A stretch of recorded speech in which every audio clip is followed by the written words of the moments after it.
like me that took 15, 20 years to get their first birds? Okay, we know what it's like. It took me, I started when I was 13. I built a house in shop class. My uncle had Martins, and you know, growing up, our house, I thought was conducive for Martins, but apparently it wasn't. So when I got married, I moved to Southwest Virginia, tried again. That's really where I was introduced to gourds as housing, because first, you know, I always was told gourds are not good housing. You know, if anybody is familiar with the Nature Society news and trio line of manufacturing and all that, they kind of preached against gourds. So you know, that's what I learned on. But I got my Martins using gourds. I built my colony up to about 70 pair, and in about 2010, my colony started declining. And by 2015, I was down to like 22, 23 pair. And what was going on was I was having owl predation. And I had lines of racks, kind of like the ones out here. And I think every time that owl hit, it shook the whole line. You know, I used to have 40 nests in that line, those two lines of gourds. I got down to where 0. That all coincided with the time also that I transitioned from natural gourds to plastic gourds. So I was kind of thinking plastic gourds are no good, for me anyway. But then I added tunnels to plastic gourds, so Martin started using them once I had the tunnels to them. But they still didn't like them like they like the natural gourds. So I thought, I've got to do something to build my colony back up. So, you know, in many of the hours and hours that I watched my birds, I was thinking of a new house design. And, you know, at first I thought I wanted to design a house that had a deep cavity. So after reading about, you know, woodpecker holes and how they're deep below the entrance, and I had a T14 house that I had converted to a T10 house, basically by dropping that top floor down at an angle, closing off the one underneath it. And I had used that for years, and that seemed to be the trick that got the birds into that house. Well, when I started rethinking the whole Martin housing design, I thought, I'm going to use that as part of the what I think is going to be a good house.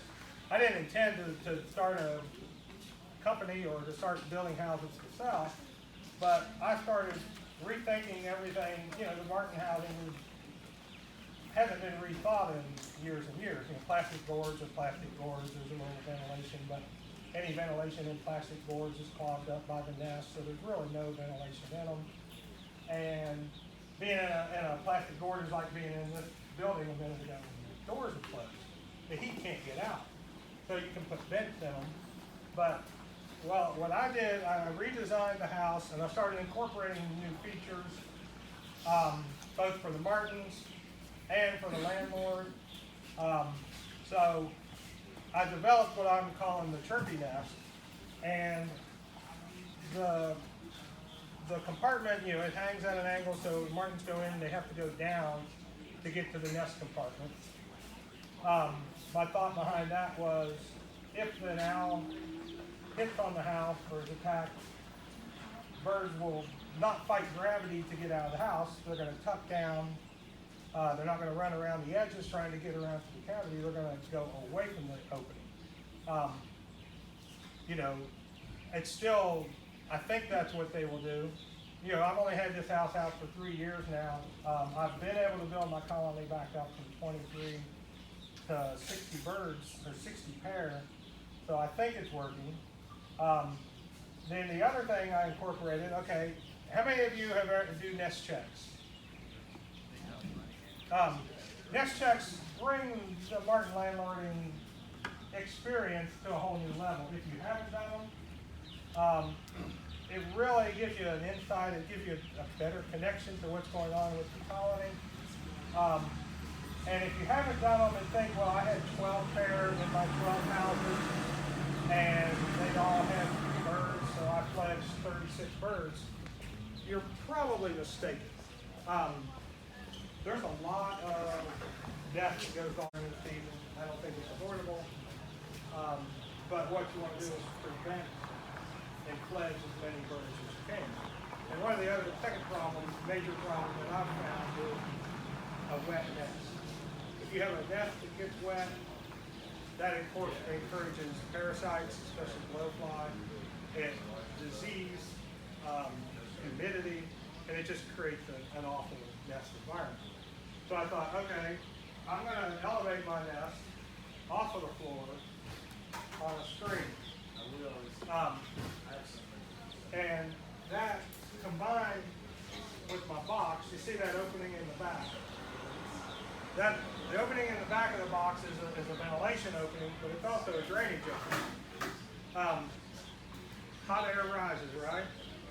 So air enters the box. It rises not only up through the screen, but also from around the tray. The tray is a little gap.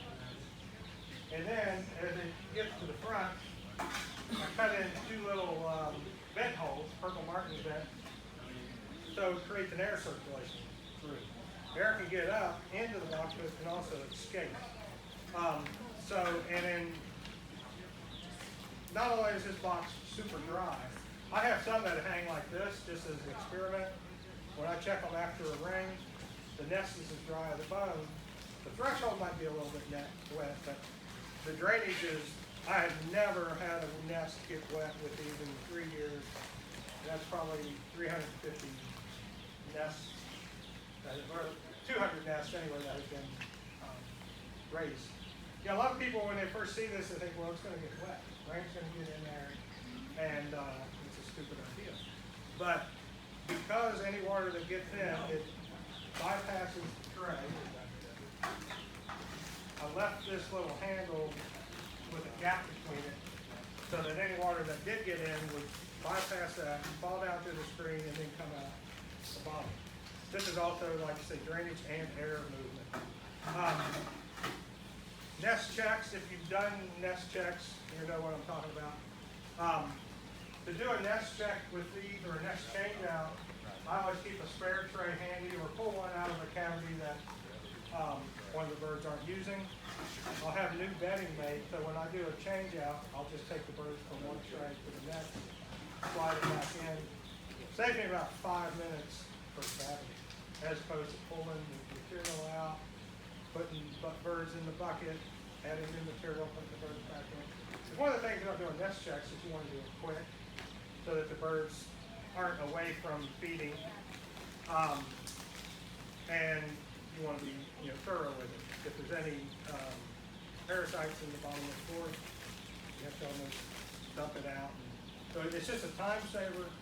As the more I got into this, the more I thought I want to make the best that I think I can make for the martins, but also make it the best that I think I can make for the landlord.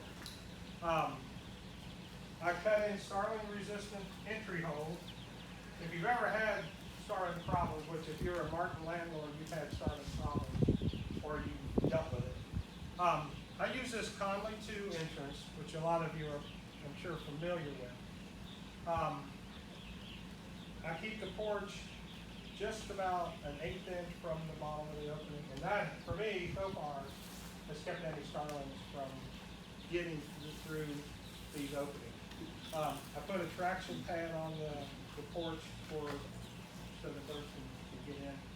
I haven't solved the sparrow problem yet, but other than a trap, I did make a trap that would fit in these.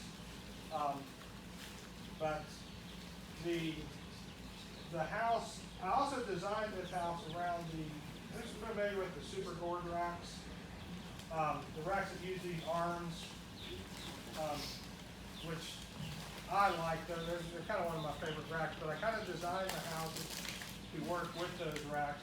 But they can also be hung any way that you can hang a board. You can use the wires through the openings and hang them with wires on just about any rack. I've done it in many different ways as I can just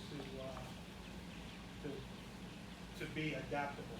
But they were designed kind of to use with the kind of arm where they just slide on and lock in with a pin.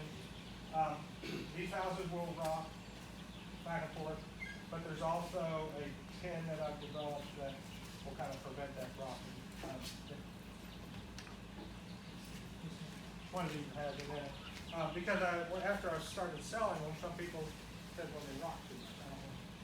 But kind of had to fix problems as they came up, trying to make it, everything I can for everybody. But overall, the turkey nest for me, I did away with all my gourds this year because I wanted to see if I reduce jumpers. Everybody I've talked to seems to think aluminum houses are hot houses, but they're not. It's ventilation that a lot of this housing lacks. If there's no ventilation built in, aluminum can be as hot as plastic. Plastic gourds are actually hotter than the turkey nest. The horizontal Troyers without vents are 4 to 5 degrees hotter than this. And with vents, they're 1 to 2 degrees hotter than this. And I've been doing readings for a couple of years to see. And I think any kind of Martin housing you put up is good housing if you manage it. Clean them out at the end of the year, and the more you get involved with it, learning what your birds are doing, learning the differences between the birds. I've got 8 poles of different, mostly chirpy nests, but different types of housing. And it seems like each pole can have different characteristics or different habits. It's kind of one of the personality things you find out with your birds. But overall, it's kind of, I do landscaping to earn a living. This is more of just a hobby. And I thought, well, I'm working with a local company that can cut these things out, and they bend them, and I assemble them. And it's a housing that I think is an updated version, for a modern housing that will help fledge more birds. I'm in my third year of really big numbers with it. When I first started out, I really was on the line. I built a 4-compartment unit, which I don't know if you've heard of Chirpy Nest before or been to the website. I feature that 4-compartment unit. That was what I was designing. And I had some leftover material, and I thought, well, I'll throw together a single box. And that single box was the first unit that got taken that first year in 2015. And I thought, that's what I need to be making. Because the other box was so expensive too. And it was complicated, and I had to design brackets to go on the rack. This is a box that fits on just about any board rack that's out there, and it can be easily hung from any board rack. And so I focused more on the individual units, and that's what, I didn't sell these until last year. I sold probably about 80 of them last year. This year I've sold about 200 of them. I'm awaiting feedback from the end of the year because I know what success I have with them. And, you're always prejudiced towards your kids. And, I try to be subjective and, not favoritism in analysis of it. But I've got good feedback on the turkey nest so far. And I've got documents, I keep nest checks. And if any of you have ever done nest checks or not, I do my nest checks in a little reporter's book. I'll have 11. I got to do a check when I get back because I wasn't able to get one done before coming down here. But I try to do them every 5 days to 7 days. And you find some interesting things, especially when you have data from years and years that you can look at. Some years are more successful than others. Like I said, this will be my 3rd year with really serious data on the turkey nest, and my fledgling success rate has been better than it has for the first. I've been a landlord now for 22 years, so I've been a landlord longer than I was a wannabe landlord. So that means I'm getting old, but it means I've been persistent with trying to, I love purple martins. I don't know why. like a lot of us could probably think, well, why do we drive all the way 5, 6 hours or longer? I saw a Wisconsin tag out there to look at purple martins. I don't know. I don't deal with any other bird, but I don't know of any other bird either that lets you stand right underneath their housing and look at you and talk to you. Every other bird wants to draw you away from their housing. So martins, I was saying the other day, they're either dumb or they're badasses that just, you know, hey, I'm not afraid of you. But they are fun. I've got a martin ringtone on my phone, and every time it gets a little quiet and I hear the birds out there, I think I'm getting a text. So, but you know, this is good. I've been a labor of love, I guess. I do the Chirpy nest as a hobby on the side.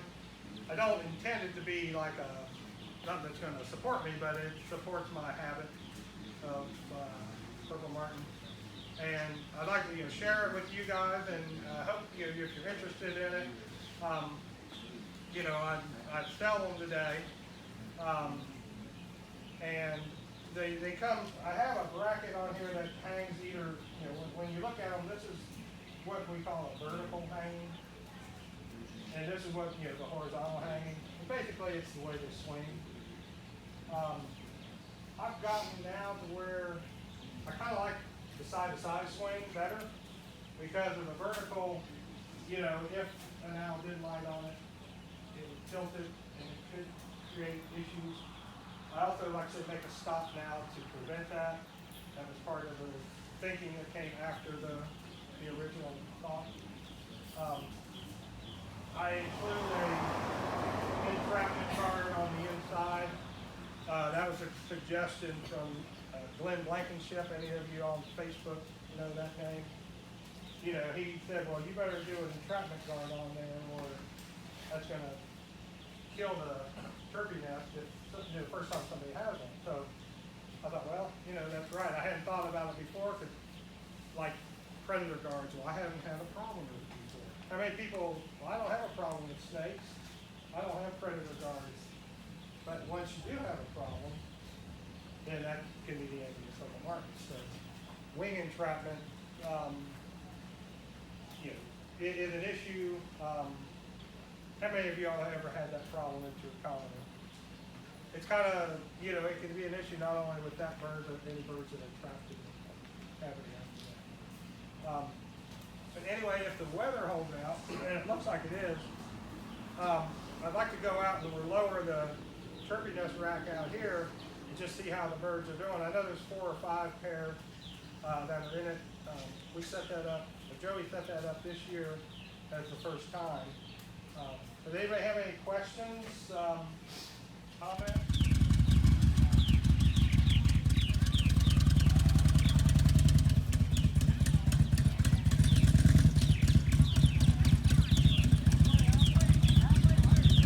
I've not seen these before, so you don't know what you're going to find. I don't know what I'm going to find. Let's hope it's martin.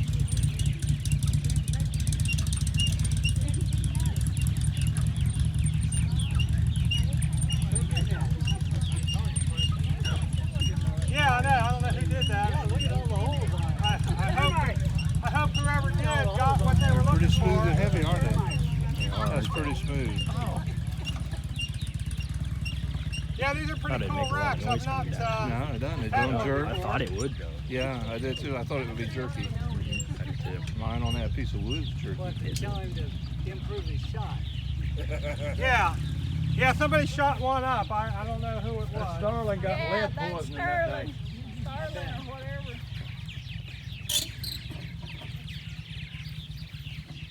You can go all the way through. This is one that doesn't have anything in it. And I don't know if it looks like a sparrow nest.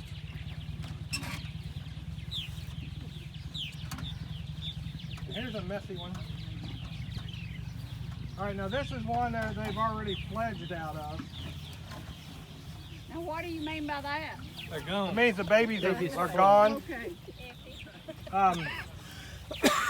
You can see it's a mess. usually I'll have a scraper, and but with this and a little scraper,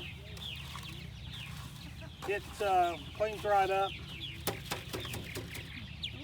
Little scraper, you know, and then there's some stuff in the bottom that I'll scrape out the back, but without my tools. So how do they make the nest more in the back? Oh yeah. Down in this bottom, kind of the bottom 3 inches. Is there another one where Here's one that's got nest. Yeah, that one had like a sparrow nest. I'm not sure I would even say that was a martin nest. All right, now here's one that has eggs. What's the glue to? That is my. Oh, excuse me. Oh, they tore it out, they tore it off. Like it. Oh, They did. there is a Now eggs here's a left nest in with there. 4 eggs. Now the leaves look fresh, they look green, so it makes me think that they could be incubating. See how old those are? Baby's right here.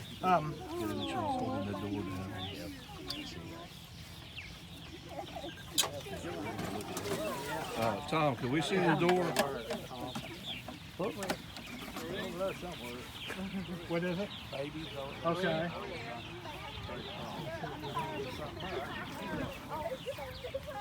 That's when they started nesting, but okay, let's take a look at those. We got to look at that door. Yeah, here's some young ones in here too. Looks like 4.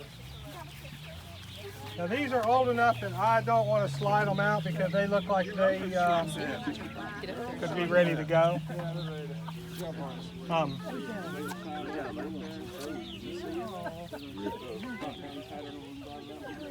They taking it easy. Apparently they like to use it. I think 4. Did you see 4? Yeah.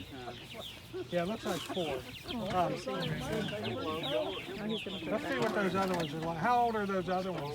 They're Younger? Well, let's get these other ones so that we can look at them. Oh, okay. Now these are probably 10 days. So these look at about the age that I would change them out. I'm trying to shade them from the sun.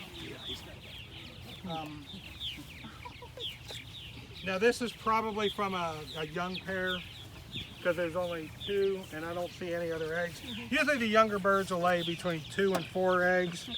The older birds will lay up to 6, sometimes 7. Just 2 birds. Now the old adage that if you touch a baby bird, the mom won't come back. It's not. Listen, Chirpy. I know. That lace in here, what I happened? think maybe a woodpecker.